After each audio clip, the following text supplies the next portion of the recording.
कि वो जो फिल्म कश्मीर फाइल्स है, उस फिल्म को YouTube के जरिए पूरे हिंदुस्तान में फ्री कीजिए, पूरे देश का एक एक नागरिक उस फिल्म को देखे। दूरदर्शन पर उस फिल्म को दिखाइए, 2-2, 3-3 बार दिखाइए। लेकिन इसके साथ ही साथ मैं ये कहना चाहता हूं कि सिर्फ किसी के दर्द और किसी की पीड़ा पर मजाक उड़ाकर इनको समस्या है सर। कश्मीरी पंडितों का पुनर्वास भी नहीं करना चाहते सर। किसी के दर्द और किसी की पीड़ा पर सवाल खड़े करके उस पर राजनीतिक रोटियां सेकने के बजाय कैसे हिंदुस्तान को नए रोजगार के साधन मिलेंगे, कैसे अच्छी शिक्षा मिलेगी, कैसे अच्छे स्वास्थ्य की व्यवस्था होगी, इसके बारे में चर्चा करने की आवश्यकता है। मान एक अभी फिल्म की चर्चा बहुत तेजी के साथ पूरे देश में है। उस फिल्म की चर्चा आप करते हैं, कोई आपत्ति नहीं है, फिल्में देखनी चाहिए। फिल्मों के जरिए अगर आपके सामने सच्चाई आ रही है तो सच्चाई आनी चाहिए। अपने प्रस्ताव में मैं तो मांग कर रहा हूं आज इस सरकार से कि वो जो फिल्म कश्मीर फाइल्स है, उस फिल्म को YouTube के जरिए पूरे हिंदुस्तान में फ्री कीजिए, पूरे देश का एक एक नागरिक उस फिल्म को देखे। दूरदर्शन पर उस फिल्म को दिखाइए, 2-2, 3-3 बार दिखाइए। लेकिन इसके साथ ही साथ मैं ये कहना चाहता हूं कि सिर्फ किसी के दर्द और किसी की पीड़ा पर मजाक उड़ाकर, किसी के दर्द और किसी की पीड़ा पर सवाल खड़े करके उस पर राजनीतिक रोटियां सेकने के बजाय आवश्यकता इस बात की है कि उन कश्मीरी पंडितों का पुनर्वास करने के लिए आपने क्या किया, यह भी सदन को बताइए। 89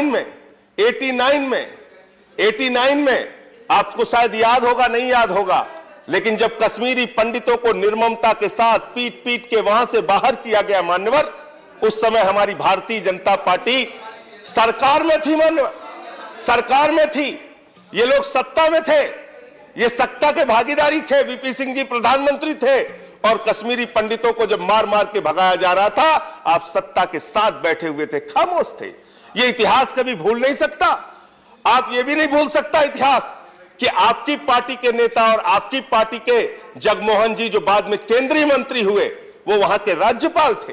उनके राज्यपाल रहते हुए कश्मीरी पंडितों को वहां से मार मार के भगाया गया। और यह भी इतिहास कभी नहीं भूल सकता। इसी सदन में आम आदमी पार्टी की ओर से मैंने मामला उठाया था कश्मीरी पंडितों के पुनर्वास की। कश्मीरी पंडितों के पुनर्वास के लिए 7 वर्षों में आपकी सरकार ने क्या कदम उठाया, इस पे चर्चा कीजिए, इस पे बातचीत कीजिए। अरे वो भी एक संस्कृति है, वो भी एक संस्कृति है, वो भी एक क्षेत्र की संस्कृति है, वो भी एक हिंदू धर्म को मानने वाले लोग हैं उनकी। अब देखिए, आप कश्मीरी पंडितों पे भी इनको समस्या है सर। कश्मीरी पंडितों का पुनर्वास भी नहीं करना चाहते सर। यहां दूसरे विषय भी आए प्रस्ताव, ये कश्मीरी पंडितों को भी नहीं बसाना चाहते सर। मैं तो पुनर्वास की बात कर रहा हूं, मैं तो कश्मीरी पंडितों के पुनर्वास बोलना चाहते हैं। आप उन्हें समय दे रहे हैं, उस पर भी आपत्ति कर रहे हैं। आपने जो अरे आप नहीं करना चाहते, आपसे कुछ नहीं हुआ, ये अलग बात है, लेकिन सुन तो लीजिए, हमारी पीड़ा तो सुन लीजिए। कश्मीरी पंडितों के लिए आपने कुछ नहीं किया, मैंने मान लिया, सुन तो लीजिए हमारी पीड़ा। आपने कुछ देखे, कश्मीरी पंडितों पे भी समस्या सर। कश्मीरी पंडितों की पीड़ा नहीं सुनना चाहते।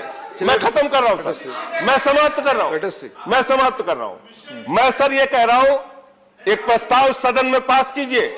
ये बहुत चर्चा का विषय है इस समय। सारे सांसद, मैं तैयार हूं 5-5 करोड़ की अपनी निधि, 1 साल की पूरी निधि कश्मीरी पंडितों के पुनर्वास के लिए दीजिए। मैं तैयार हूं, आम आदमी पार्टी की ओर से यह प्रस्ताव ला रहा हूं आपके बीच में। मौका दिया और जब मैं आ रहा था तो राकेश सिन्हा जी को मैंने टीवी पे सुनता हुआ आया। बहुत अच्छी बातें, बहुत बड़ी बातें इन्होंने की, सुन के अच्छा लगा।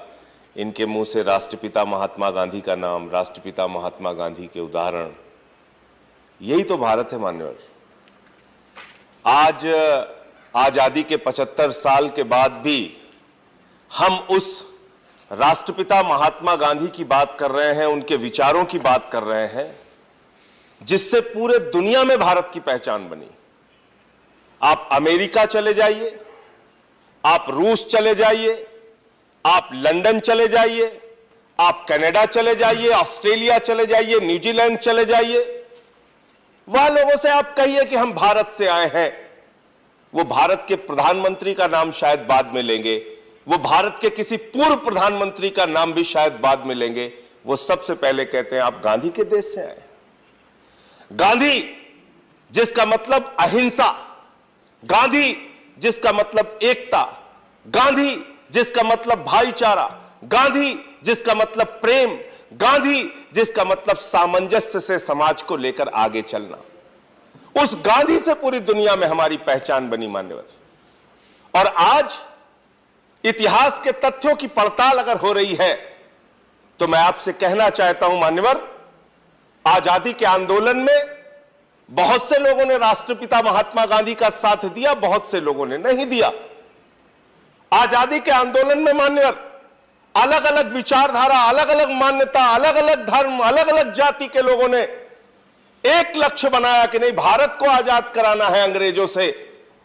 और उस एक उद्देश्य को लेकर भारत माता की आजादी के लिए सभी अलग अलग मान्यताओं, धर्मों, जातियों के लोगों ने आजादी के आंदोलन में बापू के नेतृत्व में देश की आजादी के आंदोलन में हिस्सा लिया मान्यवर, और देश को आजाद कराया।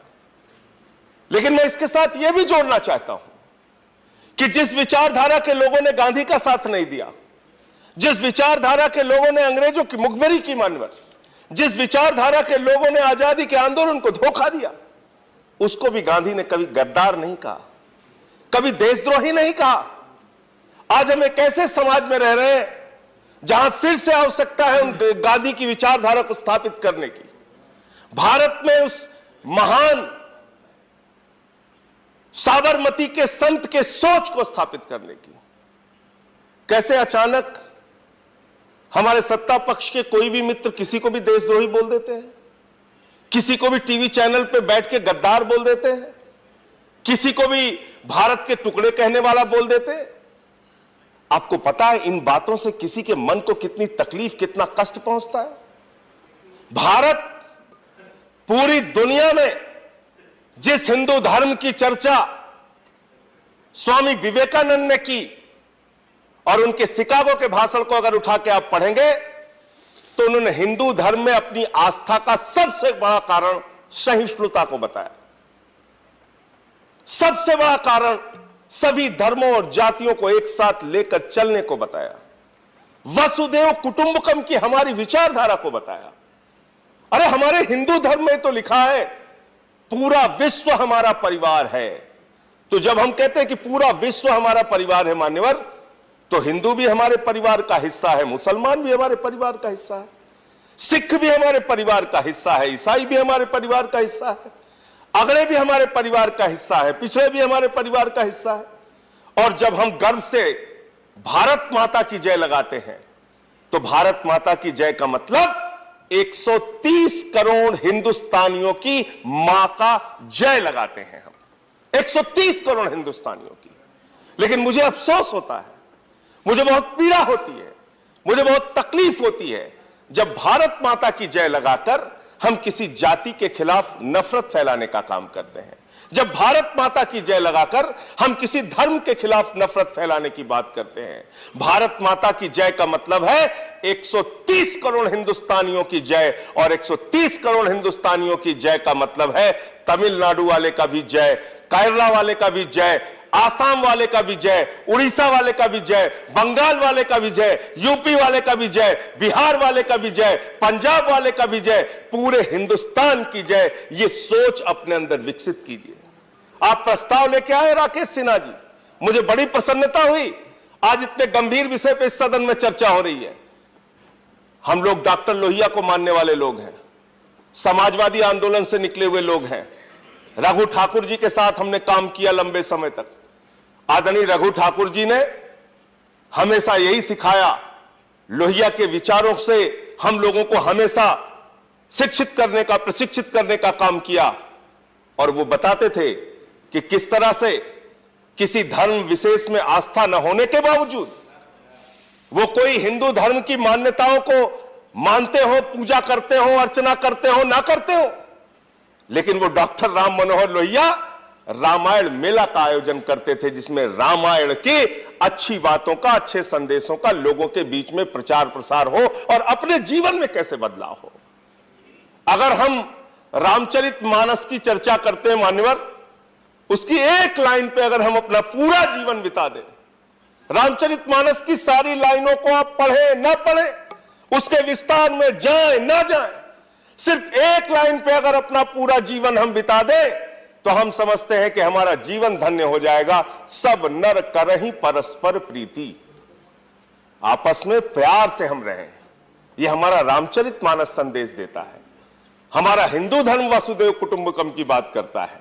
लेकिन आजादी के 75 साल के बाद हम कहां खड़े हैं?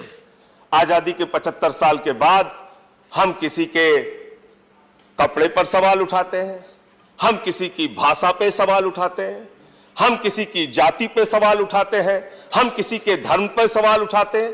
क्या ऐसे भारत आगे बढ़ सकता है मान्यवर? क्या ऐसे इस देश का विकास हो सकता है? क्या ऐसे वसुदेव कुटुंबकम की विचारधारा पूरी दुनिया में फैल सकती है? नहीं। और इसलिए अगर हम गौतम बुद्ध को मानते हैं, अगर हम राष्ट्रपिता महात्मा गांधी को मानते हैं, अगर हम हिंदू धर्म को मानते हैं, तो सबसे पहली प्राथमिकता, मैं सत्ता पक्ष में बैठे हुए लोग हों या विपक्ष में बैठे हुए लोग हों, हमारे आपस में कितने भी मतभेद हों, हो सकता है राकेश सिन्हा जी से हमारे वैचारिक मतभेद हों, हो सकता है भारतीय जनता पार्टी से हमारे वैचारिक मतभेद हों, लेकिन भारत की जो संस्कृति है, भारत की जो सभ्यता है, भारत की विविधता में एकता, भारत की विशेषता, जो ये पहचान है, इस पहचान को कभी भी हम मिटने नहीं देंगे। आज इस प्रस्ताव के माध्यम से इस बात का संकल्प हमारी सारी राजनीतिक पार्टियों को इस सदन के अंदर लेना चाहिए। माननीय, इस प्रस्ताव को आज पास करते हुए यह संकल्प अपने मन में लेना चाहिए, ईमानदारी से लेना चाहिए। और अगर हम लोकतंत्र की बात करते हैं मान्यवर, तो हमारा लोकतंत्र क्या है? अलग अलग दलों के लोग चुन के आते हैं, अलग अलग राज्यों से चुनकर लोग आते हैं, अलग अलग भाषाओं को मानने वाले लोग चुनकर आते हैं। लोकतंत्र भी तो यही कहता है, मत भिन्नता हो, आपस में आपके वैचारिक विरोध हो, अलग अलग मुद्दों पर आपकी अलग अलग राय हो, लेकिन बावजूद इसके देश के हित में, राष्ट्र के हित में हम सब एक साथ मिलकर काम करें। यह सदन इस बात का प्रतिनिधित्व करता है। भारत की संस्कृति का प्रतिनिधित्व यह सदन करता है मान्यवर। भारत की संस्कृति का, भारत की सभ्यता का, भारत की भाषा का, भारत की पहचान का, राष्ट्रपिता महात्मा गांधी के संदेश का प्रतिनिधित्व यह सदन करता है। जहां अलग अलग राज्यों से, अलग अलग भाषाओं के, अलग अलग जातियों के, अलग अलग धर्मों के लोग मिलकर चुनकर आते हैं और यहां पर देश के हित में जो योजनाएं बनाते हैं, तमाम मत भिन्नताओं के बावजूद एक साथ मिलकर काम करते हैं। यही भारत का लोकतंत्र है। तो जब हम कहते हैं विविधता में एकता, भारत की विशेषता, तो मैं राकेश सिन्हा जी से पूछना चाहता हूं कि हम इस विशेषता को खत्म करने पे क्यों तुले हुए हैं? क्यों आमादा है इस विशेषता को समाप्त करने के लिए? क्यों हम आपस में रोज नफरत की बात करते हैं? क्यों हम लोगों को आपस में झगड़े कराने की बात करते हैं? ये बंद कीजिए। ये हमारी पहचान नहीं है, ये हमारी संस्कृति नहीं है। जिनका आप उदाहरण दे रहे थे आज अपने भाषण में, क्या उनके उदाहरण से देश आगे बढ़ सकता है? उनका काला इतिहास है, उनका काला इतिहास है। क्या उन्हीं काले इतिहासों को दोहरा दोहरा के बातें करके, उन्हीं बातों को करके हम इस देश को आगे लेके जा सकते हैं? एक नए भारत की कल्पना जब करते हैं आप, जब आप श्रेष्ठ भारत बनाने की बात करते हैं, तो आप भारत आज की परिस्थितियों में कैसे आगे बढ़ सकता है, इसकी चर्चा करनी चाहिए। कैसे हिंदुस्तान को नए रोजगार के साधन मिलेंगे, कैसे अच्छी शिक्षा मिलेगी, कैसे अच्छे स्वास्थ्य की व्यवस्था होगी, इसके बारे में चर्चा करने की आवश्यकता है माननीय। खबरों में बने रहने के लिए फोरम 4 को सब्सक्राइब करें और नोटिफिकेशन पाने के लिए बेल आइकन दबाएं।